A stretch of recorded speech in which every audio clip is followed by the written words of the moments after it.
So everything you're saying sounds so good. Okay. It's from you. It's from you. Okay. Well, no. Emily. Okay. I'm going to put that into a social media post. Gotta do that. Was hilarious. Okay. So, but you're doing it exactly right. You're using assessment to put the kids where they need to be. You're grouping them, you're progress monitoring outside of the program so that you're seeing an independent measure to see if there's any generalization and transferring of skills. And you just said you're seeing great growth and that some of your kids are ready to take off. So the question is, what do you do next? And my answer is you regroup and you keep going. Okay.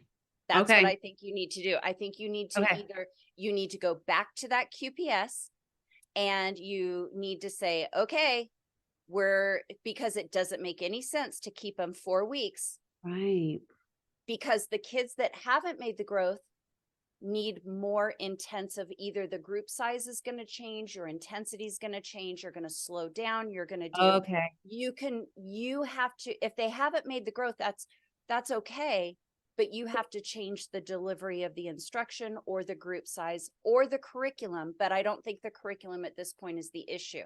I think you look at the other things. That makes a lot of sense. Okay. And then your other kids, you are going to regroup them again based on that skill deficit. And this is kind of the cyclical process in between those benchmark windows. Okay, so you're going to continue to do this until you do that middle of the year check, which is either probably December would be my guess.